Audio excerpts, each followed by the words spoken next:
Hello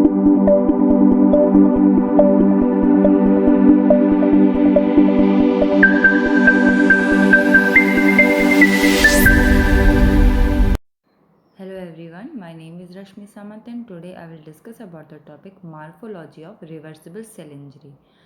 in the case of reversible cell injury, अगर cell में किसी भी तरीके का माइल्ड या मॉडरेट स्ट्रेसर लगाया जाता है तो सेल अपने शेप और साइज़ में और फंक्शन में कुछ चेंजेस कर देती है, और जैसे ही उस स्ट्रेसर को रिमूव आउट किया जाता है तो सेल रिपेयर और हीलिंग कंडीशन में जाकर नॉर्मलाइज हो जाती है। उसे हम रिवर्सिबल सेल इंजरी बोलते हैं।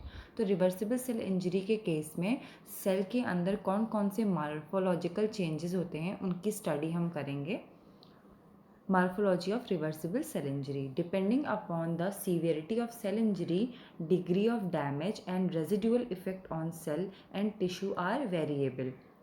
बेसिकली जो मार्फोलॉजी ऑफ सेल इंजरी होती है वो डिपेंड करती है कि सेल इंजरी कितनी ज़्यादा सीवियर हुई है, और उसी के अकॉर्डिंग जो भी सेल या टिश्यू होते हैं उनका डैमेज और उनके ऊपर इफ़ेक्ट अलग अलग तरीके से होते हैं जितना ज़्यादा सीवियर सेल इंजरी होती है। इसमें फर्स्ट पॉइंट है cellular swelling. It is the commonest and earliest form of cell injury for almost all causes. जितनी भी सेल इंजरी के कॉजेटिव एजेंट होते हैं उनकी वजह से जो सबसे कॉमन और सबसे पहला फॉर्म होता है सेल इंजरी का वो होता है cellular swelling. The common causes of cellular swelling include bacterial toxins, chemicals, poison, burns, high fever, intravenous administration of hypertonic glucose और सलाइन एक्सेट्रा। जो सेलुलर स्वेलिंग होने के कॉमन कॉजेज़ होते हैं उसमें बैक्टीरियल इन्फेक्शन की वजह से, टॉक्सिन्स के यूज़ की वजह से, केमिकल एजेंट्स की वजह से, पॉइजन, बर्न, हाई फीवर या फिर इंट्रावेनस अगर हम हाइपरटोनिक ग्लूकोज या सलाइन का एडमिनिस्ट्रेशन करते हैं तो इन सब रीज़न से हमें सेलुलर स्वेलिंग कॉज हो सकती है। The affected organ such as kidney, liver or hard muscles is enlarged due to swelling. जो भी affected organ होते हैं, फॉर एग्जाम्पल किडनी या लिवर, उनकी जो मसल्स होती हैं वो हार्ड हो जाती हैं और enlarge हो जाते हैं swelling की वजह से। सेकेंड वन है hyaline cartilage changes. Hyaline is a histological term from glassy homogenous eosinophilic appearance of material are seen. जो हाइलाइन कार्टिलेज होती है वो एक टाइप की टिश्यू होती है और बेसिकली ये एक हिस्टोलॉजिकल टर्म है क्योंकि ये ग्लासी होता है, मतलब पारदर्शी होता है, और होमोजीनस होता है मतलब सेम टाइप का होता है, और इसमें स्नोफिलिक अपीयरेंस शो करता है। स्नोफिलिक अपीयरेंस मतलब कोई भी सेल जिसको हम लोग स्टेन करते हैं ईओसिन से, जो कि एक एसिडिक डाई होती है, और वो पिंक कलर इम्पार्ट करती है ताकि जो भी हाइलाइन कार्टिलेज में चेंजेस हुए हैं उसे हम इजीली आइडेंटिफाई कर पाएँ। Hyaline changes is associated with heterogeneous pathologics condition and may be intracellular और एक्स्ट्रासेलुलर। जो हाइलाइन चेंजेस होते हैं वो बेसिकली हेट्रोजिनस पैथोलॉजिकल कंडीशंस की वजह से होते हैं, अलग अलग बैक्टीरियल केमिकल इन्फेक्शंस की वजह से होते हैं, और ये इंट्रासेलुलर और एक्स्ट्रा सेलुलर दोनों ही तरीके के होते हैं। फर्स्ट वन है intracellular hyaline. Hyaline droplets in the proximal tubule epithelial cell in cases of excessive reabsorption of plasma protein.